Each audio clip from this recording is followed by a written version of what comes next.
तो आज अपन लोग लेक्चर 5 करने वाले हैं। तो हमारे पास 3 क्वेश्चन है आज, 4 क्वेश्चन वैसे तो। ये क्वेश्चन अभी हम लोग करेंगे।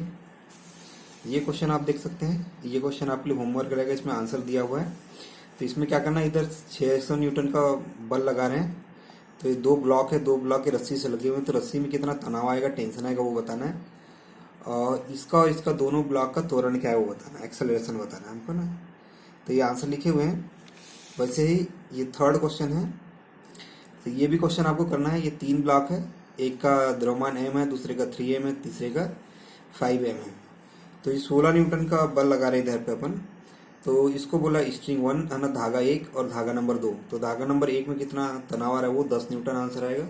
और धागा नंबर 2 में 18 न्यूटन आंसर आएगा। और पूरे का त्वरण आएगा 2/m मीटर पर सेकंड स्क्वायर। तो ये 2 क्वेश्चन आपको बनाना है।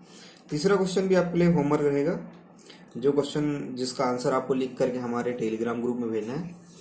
और अभी हम लोग क्वेश्चन करेंगे आला साल, है ना। तो इधर पे हम लोग ये चिकनी सतह है, हर जगह यहाँ पर हर एक क्वेश्चन में चिकनी सतह ही है, जितने भी क्वेश्चन है। तो चिकनी सतह है हमारे पास। चिकनी सतह में 3 द्रव्यमान रखेंगे, 1 kg का, 2 kg का, 4 kg का, है ना। सभी टुकड़ों का त्वरण ज्ञात करना और प्रत्येक डोरी में तनाव। ये डोरी 1 है, डोरी 2, जो भी डोरियां हैं उसमें तनाव ज्ञात करना। तो इस क्वेश्चन को अपन लोग इधर पे लिख लेते हैं पहले, है ना।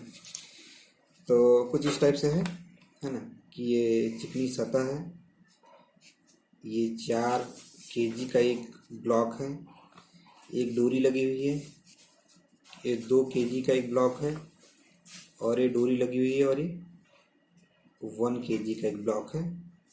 और इसमें एक बल लग रहा है कितने का, 28 न्यूटन का। तो हमको अब इन डोरियों में तनाव ज्ञात करना है। येली डोरी और येली डोरी में इसको पहली डोरी बोल देते हैं, इसको दूसरी डोरी बोल देते हैं। और पूरे का त्वरण भी ज्ञात करना है। तो चलिए इस पेज को अपन हटा देते हैं। तो फिर तो हमको क्या करना है, इस क्वेश्चन को सॉल्व करने के लिए हमको सबका, क्योंकि इसका भी तनाव ज्ञात करना है, इसका भी तनाव ज्ञात करना है, दोनों ब्लॉक का तनाव ज्ञात करना है। तो हमको हर एक ब्लॉक का फ्री बॉडी डायग्राम बनाना चाहिए, है ना। तो हम लोग सबसे पहले 1 kg वाले का बनाते हैं। तो 1 kg वाले का फ्री बॉडी डायग्राम कैसे बनेगा। सबसे पहले हमने क्या बोला था, किसी भी ब्लॉक पर नॉर्मल फोर्स दिखावा। तो इसका नॉर्मल क्या आएगा, सतह जो टच कर रही उससे दूर की ओर और उससे लंबवत। तो इधर पे n1 लग गया मान लेते हैं ना। और उसके बाद इससे टच में कितने कितने, सबसे पहले हमने उनका बनाने बोला था जो कि उससे टच में है ना। तो इससे टच में कौन है, ये डोरी है। और डोरी का हमने क्या बोला था, कोई भी डोरी जहां से टच होगी तो उसके दूर की तरफ लगेगा। तो डोरी से दूर की तरफ इधर पे एक तनाव लग गया ना। तो इसको हम तनाव बोल दे T1। तनाव भी एक बल है ना। तो इसको हमने बोल दिया T1, है ना। दूसरा, अब टच में तो दूसरा नहीं है, तो उसके बाद द्रव्यमान लगाएंगे हम, इसका भार लगाएंगे। तो भार क्या होगा, mg होगा। तो 1 × 10 के g का वैल्यू 10 ले लेते हैं हम लोग। इसका द्रव्यमान 1 है mg, तो ये ले लिया 10 न्यूटन आ गया, ठीक। और ये इधर कोई बाह्य बल लग रहा है कि वो देखो, तो बाह्य बल हमारे पास कितना लग रहा है, 28 न्यूटन लग रहा है। तो 28 न्यूटन को बना दे, है ना। अपने पास एक फ्री बॉडी डायग्राम बन गया। अब दूसरा फ्री बॉडी डायग्राम बनाएंगे अपन, किसका, इसका 2 kg वाले का बनाते हैं ना। 2 kg वाले का बनाएंगे। तो हमारे पास यूँ 2 kg ये लिख दिया, है ना। इस पे प्रतिक्रिया बल लगेगा, ये नॉर्मल लगेगा। तो बहुत हद तक आप लोग को समझ में आ गया होगा। तो इसको मैं N2 नाम दे देता हूँ। और इससे टच में क्या, इससे टच में ये भी डोरी है और ये भी डोरी है। तो अपन ने बोला था जिधर पे जुड़ा रहेगा उससे दूर की ओर, यहाँ पे जुड़ा हुआ तो उससे दूर की ओर तनाव आएगा।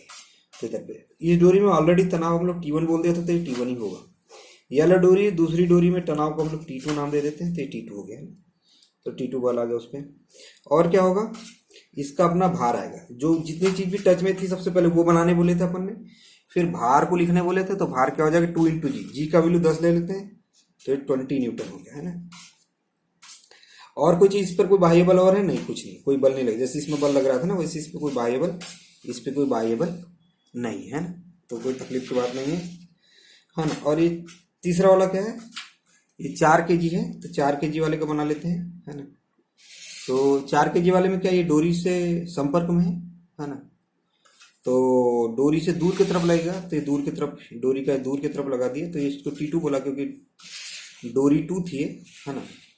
फिर उसके बाद क्या है, इस पर टच में, तो इधर N3 बोल दिया इसको, है ना। और कोई बल लग रहा है, हाँ, इस पे ये 40 का इधर इसका भार लगेगा, 40 न्यूटन। बस इसके अलावा कोई बल नहीं लग रहा है। क्योंकि हमको पता है कि अगर इसको हम लोग खींचेंगे तो ये भी खिंचाएगा, ये भी खिंचाएगा। हम लोग ये मान के चलते हैं कि डोरी में कोई प्रसार नहीं होगा, है ना। तो ये तीनों के तीनों एक साथ चलेंगे और तीनों के तीनों पर त्वरण भी एक ही होगा। तो अपन ने इसके पहले वाले भी क्वेश्चन में बोला था, जब हमको ये पता चल जाए लॉजिक से कि तीन चीजों या दो से अधिक चीजों में, तीनों या दो से अधिक या तीन या चार जैसा जितनी भी चीजें हैं उनमें अगर सब में सेम त्वरण आएगा, अगर हमको ये पता है ना, तो हम लोग सबका मिला करके भी एक फ्री बॉडी डायग्राम बनाएंगे।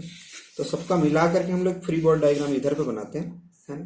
तो सबका मिला करके फ्री बॉडी डायग्राम क्या हो जाएगा, सबको मिलाओ सबको जोड़ो तो क्या है, एक दो, है ना। एक सबका द्रव्यमान मिला के क्या होगा, एक धन दो तीन, तीन धन चार, तीन धन चार कितना हो गया, 7 हो गया, है ना। तो 7 kg का गए, 7 kg, है ना। इन सबको मिला करके हमने बोल दिया, है ना, तीनों को मिला करके एक बोला, तो इस पर एक ही प्रतिक्रिया बल आएगा, एक ही नॉर्मल आएगा, है ना। और इनका भार कितना आ जाएगा, 70 आ जाएगा। और इनसे तीनों को मिला के बाह्य बल एक ही है, तो 28 आ गया ना, 28। तो सबसे पहले अपन ने बोला था कि फिर ऐसा जब कभी भी हो तो एक बात क्या ध्यान रखने की जरूरत है, जो हमने जो सबको मिला करके जो फ्री बॉडी डायग्राम बनाया है ना, उसको सबसे पहले सॉल्व करेंगे हम लोग, है ना। तो हमने देखा कि ये इधर जा रहा है, खींच रहे तो इधर जाएगा, तो इसका त्वरण भी किधर आएगा, इधर। तो इसको इन सब का त्वरण मिला के क्या मान लेते, ए मान लेते, है ना। ए मान लिया। तो अब क्या किया, इस दिशा में हम लोग न्यूटन गति का नियम लगाया। कौन सी दिशा में, इस दिशा में, क्योंकि इस दिशा में जा रहा है। तो F बराबर ma लगाया। F की जगह इस दिशा में केवल कितने बल है, 28 सही है। द्रव्यमान का वैल्यू 7 है और त्वरण का वैल्यू a है ना, हमने बोला इधर। a का वैल्यू कितना है, 4 मीटर पर सेकेंड स्क्वायर, है ना।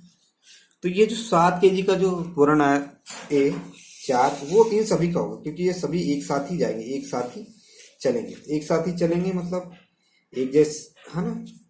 तो इसलिए यहाँ पर कितना आ गया, 4 मीटर पर सेकेंड स्क्वायर का हमारा त्वरण आ जाएगा। ये तो त्वरण की बात हो गई। हमको पूछा भी था क्वेश्चन में कि सब पर त्वरण कितना आएगा, तो सब पर त्वरण हो गया 4 मीटर पर सेकेंड स्क्वायर, जो हमने अभी ये निकाला। अब ये भी बोला था कि ये कितना तनाव आएगा, ये तनाव कितना आएगा, ये भी। तो इन तनाव के लिए हमने ये जो सेपरेट सेपरेट जो फ्री बॉडी डायग्राम बनाया है, उसको हमको सॉल्व करने की जरूरत है। तो हमको कितने, 2 तनाव ज्ञात करना है ना, 2 तनाव ज्ञात करना है। कोई भी 2 फ्री बॉडी डायग्राम से काम हो जाएगा। अब हम यहाँ पर हमारे 3 फ्री बॉडी डायग्राम और हमारे, तो किसी 2 से काम हो जाएगा हमारा, क्योंकि 2 तनाव ज्ञात करना था। तो दोनों T1 T2 जहां आ रहे होंगे, जिसमें भी T1 T2 आ रहे होंगे, उन्हीं सबको हम लोग ले लेंगे, तो अपना काम हो जाएगा। अब हमको पता है कि ये वाला जो 1 kg वाला था, ये 1 kg वाला था, ये 2 kg वाला था, ये 4 kg वाला था ना, 4 kg वाला था। ठीक, तो जितने भी हमारे पास है ना, तो हम लोग क्या कर सकते हैं, अगर मैं इसमें लगा दूं, किसी में भी लगा दूं, है ना, इसमें लगा दिया, तो हमको पता है इसका भी त्वरण कितना है, 4 मीटर पर सेकेंड स्क्वायर, हमको ये पता है ना। तो यहाँ पर न्यूटन की गति का नियम लगा इस दिशा में। कौन सी दिशा में लगा रहे हैं हम लोग, इस दिशा में। तो इस दिशा को सब कुछ को क्या मानेंगे, धनात्मक। तो 28 हो गया धनात्मक, इस दिशा में 28 लग रहा है। इधर की दूर, इधर की तरफ क्या लग रहा है, T1, तो इसको क्या ले लेंगे हम ऋणात्मक, क्योंकि इधर वाले को हम लोग क्या बोल रहे हैं, धनात्मक। तो F, ये F का काम करेगा, F इक्वल टू ma लगा रहे हैं हम लोग, तो ये नेट F का काम करेगा ना, परिणामी बल का, है ना। F का मतलब यहाँ पे परिणामी बल होता है ना, नेट। M का वैल्यू कितना लेंगे, 1 लेंगे, और त्वरण हमारे पास पहले से ही 4 था, तो 28 माइनस T1 इक्वल टू क्या हो गया, 4। तो T1 बराबर क्या हो गया, 24, 24 न्यूटन। तो पहली डोरी में कितना तनाव हो गया, 24 न्यूटन। अब देखो इसका उपयोग कर लिए, तो इन दोनों में से किसी एक का उपयोग करना है हमको T2 ज्ञात करने के लिए। तो इसका कर लो, किसी का भी करो, सेम आंसर आएगा, कोई तकलीफ की बात नहीं है। मैं इसका कर रहा हूँ, आप लोग इससे भी करके देख सकते हैं, या चलिए मैं इससे करके बताता हूँ, है ना, इससे भी करके बता दूंगा, ठीक है, कोई तकलीफ नहीं। इसमें लगाते हैं F इक्वल टू ma, है ना। तो इधर की तरफ कितना त्वरण है इसमें, a बराबर 4 है ना? तो इधर की तरफ बल क्या, T1 को धनात्मक लेना पड़ेगा, इधर की तरफ धनात्मक ले रहे, इधर की तरफ नहीं आ। T1 minus T2 equal to क्या हो जाएगा, ma 2 गुणित 4, तो होगा 8। T1 का वैल्यू हो गया 24 माइनस T2, है ना। तो T2 बराबर कितना आ जाएगा, 24 में से 8 जाएगा तो 16 मीटर। वैसे अगर आपको इससे निकालना होता तो इससे भी आ जाए, कोई तकलीफ नहीं। इसमें भी इसमें त्वरण कितना, 4 ही है, तो इसमें लगाते अगर F इक्वल टू ma, तो इसमें केवल इधर की तरफ केवल एक ही बल लग रहा है, और वो T2 है ना। तो T2 इक्वल टू m का वैल्यू यहाँ पे 4 है, इंटू a का वैल्यू भी 4 है, तो बराबर है 16 मीटर। यहाँ से भी 16 मीटर। तो हमारे आंसर आ गए कि इन सभी का मिला के त्वरण क्या होगा, 4 मीटर पर सेकंड स्क्वायर होगा। पहले डोरी पे तनाव 24 न्यूटन आएगा, दूसरी डोरी पे तनाव 16 न्यूटन आएगा, जो कि हमने दो तरीके से निकाला। चलिए, तो मैं उम्मीद करता हूँ कि बाकी की जो होमवर्क है आप लोग पूरा कर लेंगे, और अगर ये क्वेश्चंस आप लोगों से नहीं बनते हैं तो आप लोग टेलीग्राम चैनल पे डाउट पूछ सकते हैं, है ना, जिसका कि लिंक हमारे डिस्क्रिप्शन बॉक्स में है।